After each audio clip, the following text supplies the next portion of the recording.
En la desconnexió de les comarques de Girona, emetia aquesta notícia. Charango presenta un concert de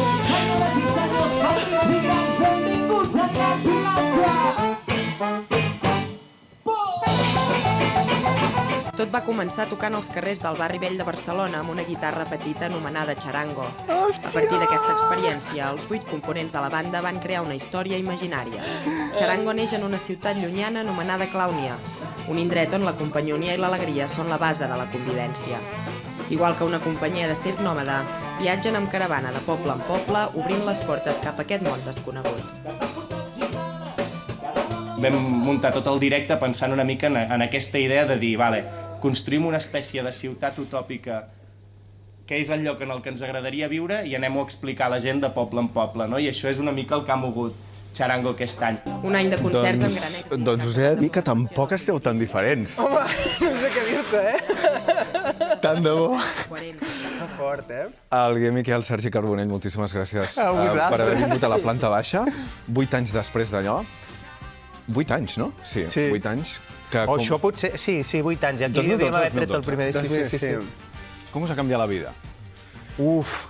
Jo crec que és inquantificable. O sigui, ara veient aquestes imatges ens feien gràcia, però és que aquest temps de procés de gravar l'últim disc i repassant i mirant enrere, moltes coses a mi em semblaven records d'una altra vida, no? O sigui, hem pogut créixer tant, hem viscut tantes coses i crec que gran part del que som ara com a persones s'ha construït en aquests últims anys, que a mi m'ha canviat totalment la vida, o sigui, al 100%.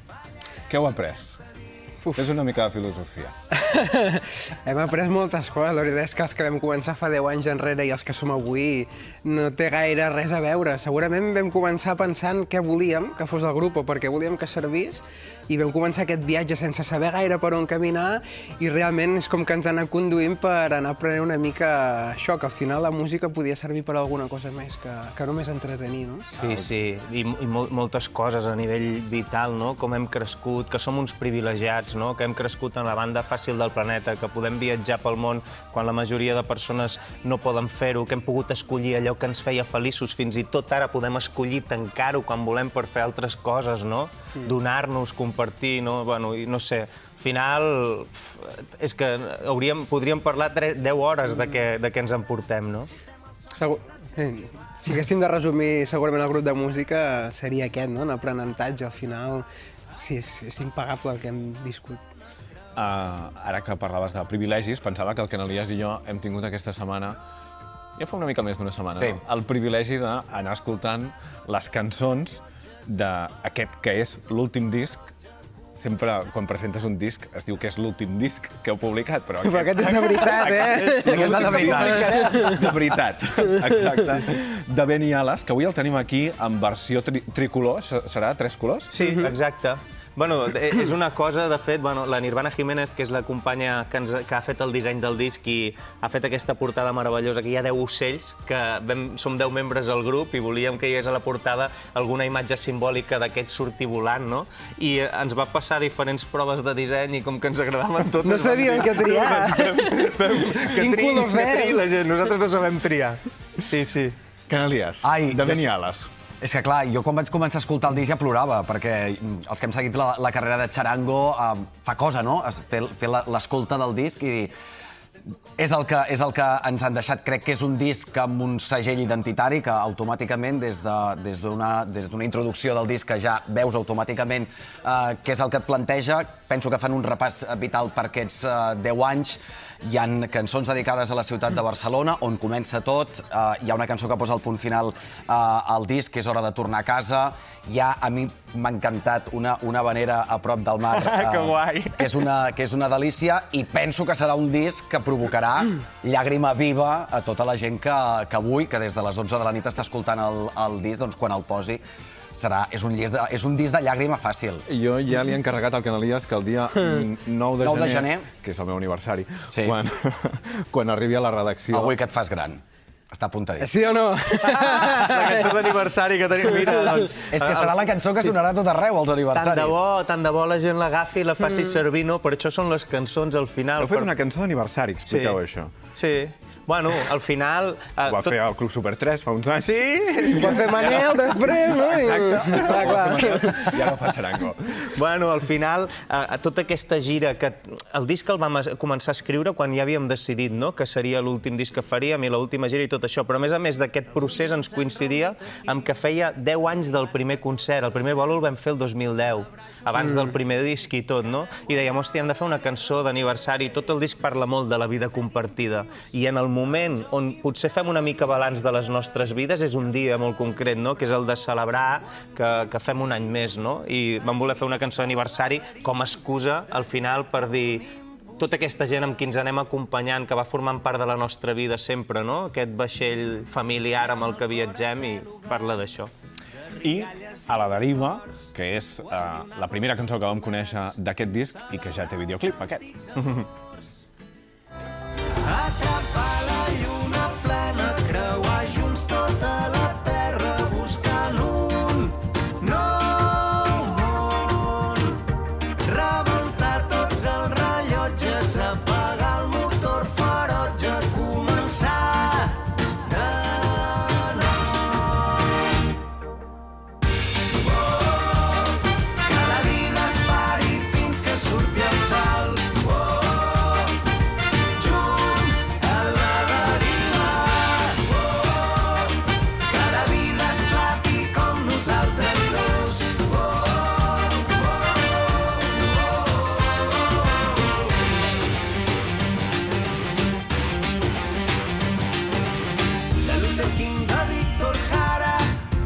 Somnis del Che Guevara, hem vingut a trencar els marcs, tenim les ales de la Rosa Parks. Atrapar la lluna plena, creuar junts tota la terra, buscant un nou món. Rebentar tots els rellotges... Aquest nou món, també, en part, és l'Índia, que em sembla que el que a tu, personalment, t'ha canviat bastant la vida. Sí, jo el primer cop que vaig aterrissar allà, de fet, tinc una germana, la Marina, que va començar a viatjar-hi i a treballar-hi fa molts anys i vaig poder-lo conèixer al seu costat i em vaig enamorar molt de la Índia. No sé, és un país que té tota la duresa i cruesa del nostre món, no?, perquè hi viu molta gent, és la humanitat desbocada i alhora té una profunditat, bueno, almenys a mi m'ha ressonat així, no?, cadascú el viu d'una altra manera. Evidentment, quan tu viatges des de fora és una situació privilegiada, però sí, per mi ha sigut molt inspirador i en aquest disc hi ha alguna cosa que hi ressona. Justament en aquest tema, el patró rítmic amb el que entra la cançó és el Bhangra, que és un tipus de música del nord de la Índia que volíem agafar-lo i posar-lo cap a dins del disc. Tu què vas pensar, Sergi, quan va venir l'Alguer i et va dir hauríem d'anar a posar una cosa una mica índia? Ja només em faltava això, no? Ja només faltava la música índia. Només em faltava l'Índia, perquè ja heu tingut influències de tot el món. No, la veritat és que bé, va ser també un repte, no?, el fet de dir, vinga, va, doncs anem a intentar portar en el nostre món més la música més índia, no? Al final, nosaltres ens podem inspirar amb allò, però acaba sonant xarango, no sabem que no soni nostre, no? Ho passem pel nostre sedàs i és el... Sí. De fet, hi vam fer una gira que va ser increïble, no?, com a grup, que la vam poder viure conjuntament i va ser molt inspirador. I sempre intentem això, que les coses que més ens han tocat, d'alguna manera, a vegades amb ritmes de música i a vegades amb idees, Potser nosaltres hi ha una frase en el disc que la gent l'agafarà per qualsevol costat, però nosaltres neix d'un lloc, surt d'un viatge o d'una relació, no? Sí. Sentint aquesta cançó, que, en fi, serà segur un himne, no?, que molta gent se sabrà de memòria. Penso que quan sents una cançó de xarango sol a casa, com m'ha passat aquests dies, ja me la imagino com multiplicada amb 5.000 veus.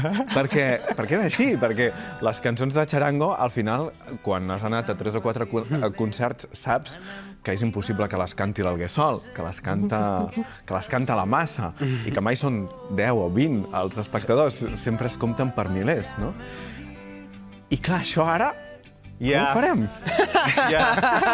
Com posarem 5.000 persones davant dels vostres escenaris? Sí, aquesta és l'incertesa que tenim nosaltres Sí, ha també. estat una primavera molt frustrant perquè portàvem un any i pico construint una gira que per nosaltres era segurament la proposta de màxima bellesa que ens havíem imaginat, a nivell artístic però a nivell polític també, des d'on estava construïda, la intenció que té, no? I hi ha molta gent implicada i ha estat una primavera que ens hem trobat molt bé, som uns privilegiats, però molt frustrant que ens anés caient tot, amb aquesta incertesa no tenim on agafar-nos, no? La gent del món de la música segurament serem els últims, les companyes i companys de professió estem en una situació ruïnosa, superprecària, no? I és molt preocupant. Nosaltres ara mateix traiem un disc sense poder-lo dur al directe, estem reubicant-ho tot de cara a l'any que ve, la gent ha tingut molta paciència també perquè fa molts mesos que ja van comprar les entrades, que va ser una bestiesa, vull dir, la gira que havíem plantejat era un repte perquè mai havíem fet una gira on tots els concerts fossin entrades, no? Van vendre més de 100.000 entrades en una setmana, que va ser una cosa increïble, però clar, ara hi ha molta gent també esperant... Pots tornar a dir? Sí. Vau vendre què? Més de 100.000 entrades, sí. 100.000 entrades seria uns... Uns quants Sant Jordi. Exacte, uns 7 o 8 Sant Jordis. Sí, uns quants tiren llarg, és una bestiesa. Tant de bo els poguéssim fer.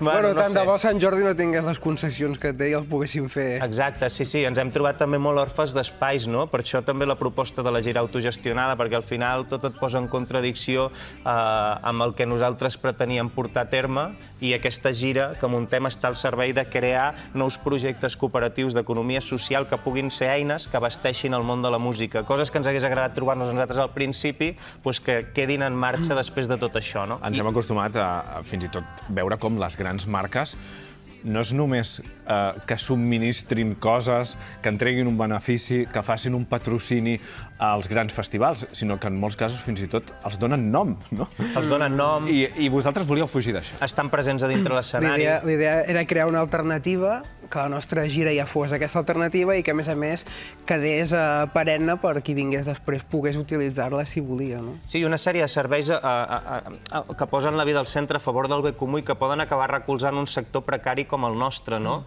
Tant de bo aquestes eines estiguessin funcionant des de fa 10 anys i ara, per exemple, poguessin suportar econòmicament un sector que s'ha quedat a la ruïna i totalment orfe, no? Nosaltres sí que ens semblava molt important poder fer una gira així i ara el que estem fent és reubicar-la cap a la primavera de l'any que ve, no? Què ens trobem? Que la carpa de circ és un espai interior, no sabem quines mesures haurem de dur a terme, però la relació entre públic i aforament legal és molt estreta. Llavors, només que haguem de no poder dur a terme amb l'aforament complet els concerts no la podem sostenir i estem buscant ara espais oberts on fer un recinte molt més gran d'aforament legal i anar-hi reubicant aquests concerts de la gira al circ. I esperem d'aquí molt pocs dies poder-los anunciar, tornar-li l'entrada a tothom a qui no li vagi bé la nova data o no vulgui venir i després obrir un últim concert que faltava presentar, que serà el concert de tancament de Charango. Com heu estat aquests mesos confinats, Sergi? Doncs no ha sigut fàcil perquè ens ha agafat tot això de la gira. Per nosaltres era com el capítol final de la història del grup, era com el capítol somiat i hem hagut de fer aquest procés també de veure que no es podia portar a terme, de veure que el juny no es podia començar, després vam intentar moure la gira a l'octubre, va arribar un moment que també vam veure que a l'octubre era complicat fer la gira amb les característiques que la teníem pensada i va ser un procés de dir, vinga, doncs anem a repensar i anem a intentar buscar alternatives per poder al final portar les cançons en concerts i que tothom que vulgui venir-se a despedir amb nosaltres pugui fer-ho.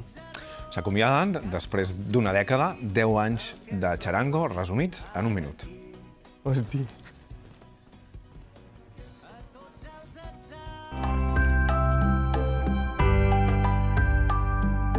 Plou entre tu i els altres, sé bé què sents, dus a dins la mateixa guerra. Tothom busca un trosset de terra i casa nostra és un tros de temps, sé bé què sents.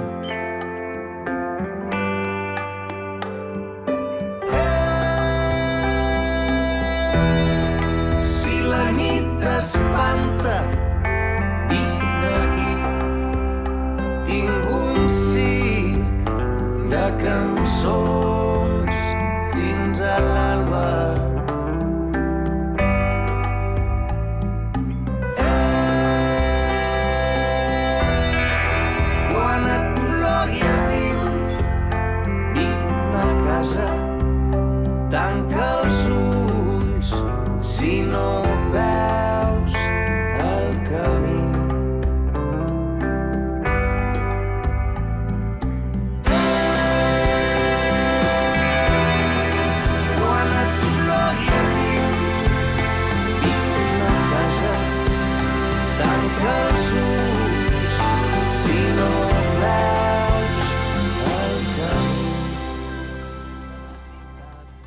I què vindrà després de Charango? Doncs no ho sabem i som molt afortunats de poder-nos plantejar un salt al buit com aquest, no? Jo crec que després de l'última gira ens vam començar a plantejar quina energia teníem, si havíem viscut el que volíem viure, què començàvem a tenir ganes de fer que no hi cabia dintre del projecte, perquè som molt intensos i no ho sabem viure a poc, llavors hem anat a fondo. O sigui, Charango ha sigut el vehicle des del que hem viscut tot, no? I jo personalment, cadascú som 10 membres, no? Cadascú farà 1000 coses. Jo tinc ganes de viatjar, de viure en altres llocs i de posar temps en tot el que ha quedat fora, no? D'aquests anys. També de mirar-nos-ho i entendre tot el que hem viscut, perquè hem anat tan ràpid, no? I hi ha molta gent amb qui hem tingut relacions superbèsties, llocs on hem estat, on si seguim amb aquesta dinàmica potser no hi podrem tornar fins d'aquí 5 anys, no? I jo tinc ganes de viure això, d'agafar-me les persones que ens ha portat a aquest viatge. No sé, a nivell professional ens és igual, la vida sap, no? I tu?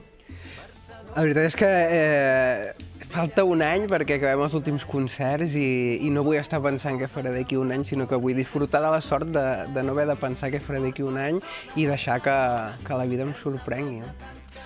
Ara estem sentint de fons la cançó que li heu dedicat a Barcelona. Vosaltres heu tingut molts vincles també amb Sant Joan de les Abadesses, allà, diguem-ne, on vas néixer tu, Alguer, i on s'ha fet el Festival Clownia durant tots aquests anys.